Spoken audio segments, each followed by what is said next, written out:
And I'm a pastry chef instructor here at Kendall College. And today we are going to recreate the Dressel's chocolate fudge whipped cream cake, which was an iconic fixture of many people's childhoods. And it was introduced to the Chicagoland market in the 1920s by Herman Dressel. Monica Cass-Rogers has diligently prepared a home-cooked version of it, and today that's what we're going to do.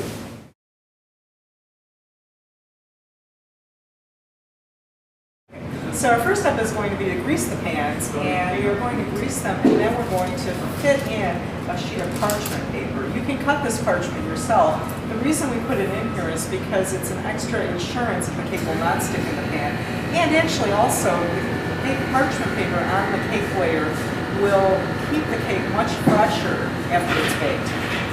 Once your pans are ready, take your butter and remove it from the refrigerator, because one of the things we're going to make for this cake is a creamed method buttercream, and the butter needs to be at room temperature. It should be plastic in consistency. When I touch it, it should feel pliable and bendable before I start to cream it with my buttercream. So just take it out of the refrigerator for about 45 minutes before you start. Now what we're going to start to do is to make our fudge layers, and we're going to start by taking our sugar and adding 3 eggs to that.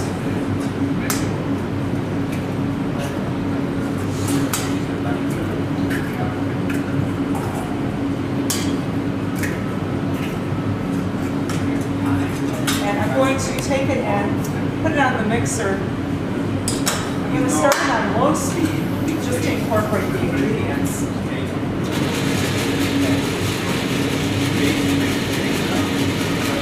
Once I have a paste, I'm going to switch it to high speed and beat it for 3 minutes until it's lightly frothy.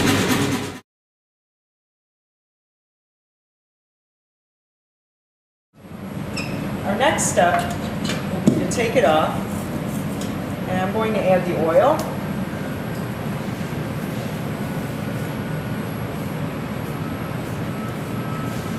And also the vanilla. I'm going to put it on high speed for 2 more minutes. The reason that we're doing the second mixing time is because the oil is going to combine with the lecithin and the egg yolks, and it's going to slightly emulsify the mixture, which is going to give us a very, very tender crumb. We've whipped this for 2 minutes now, and if you take a look, you can see that this has a little bit of a mayonnaise consistency. Okay, it's slightly thickened, and the eggs are starting to emulsify.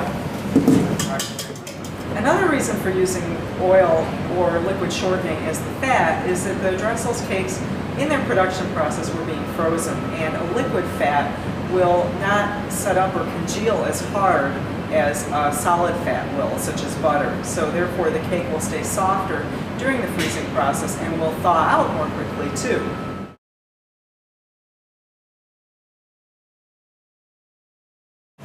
Okay, so I'm going to add boiling water to my cocoa and whisk it in.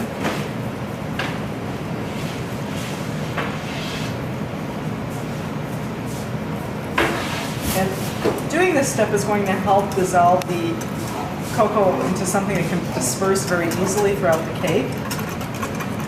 Also, what it's going to do, the heat of the water is going to help to neutralize any raw taste that we have in the cocoa.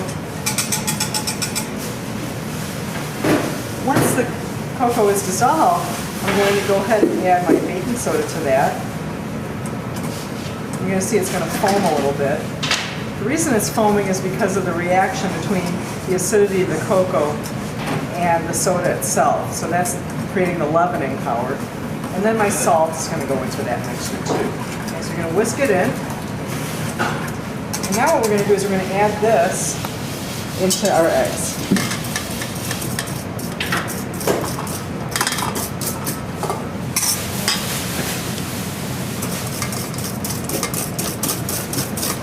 We should have a very, very thick, glossy egg base. You can start to smell that this is really a chocolate cake.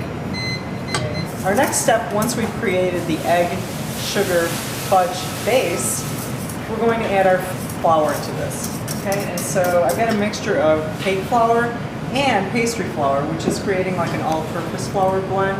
The cake flour is always going to create more softness in the cake, but remember that by adding more cake flour, you lose some of the structure, so we're mixing these two together. I'm going to start by adding the pastry flour into this. And whisk it. The nice thing about this being an oil base is that you actually can whisk this pretty vigorously, okay? And it's not going to adversely affect the cake. And then I'm going to add my cake flour. And just start by gently stirring with your whisk. And as you are stirring, you're going to notice that it gets a little bit thicker and thicker. It becomes almost like a pancake batter consistency. And then what you're going to do is take your whisk and break down any lumps that you see. Okay?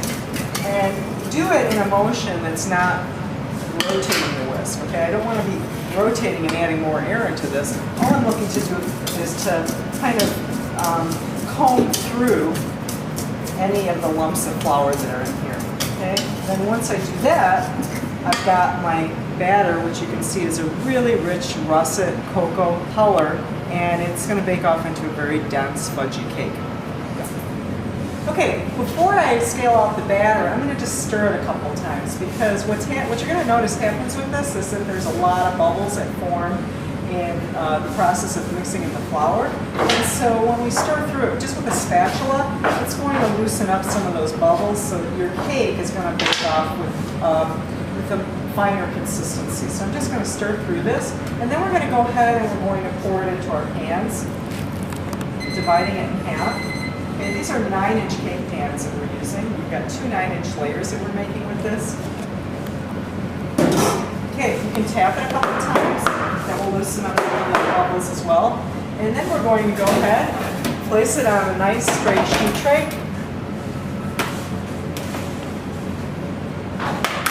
And we're going to bake them in the oven for about 40 minutes. Now I'm sliding these into the oven. Careful, keep them nice and level.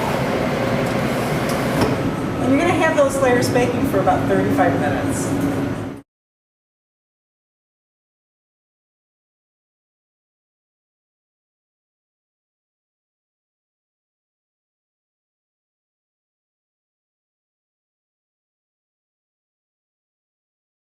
The key to the Dressel's whipped cream cake was at its heart it had over 1 inch of real whipped cream.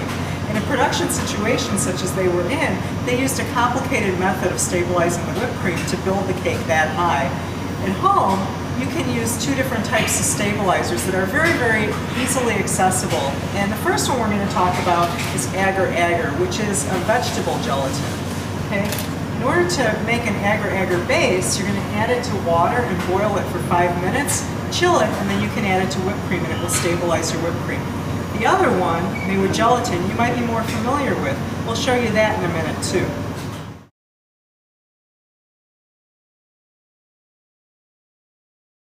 So you're going to chill your agar-agar until it's tepid, and then you're going to add it to whipping cream before the cream hits soft peak stage. You can see that with the agar-agar, the body of this whipped cream is very, very firm, and it really holds up. It's almost like a buttercream when you're making the cake.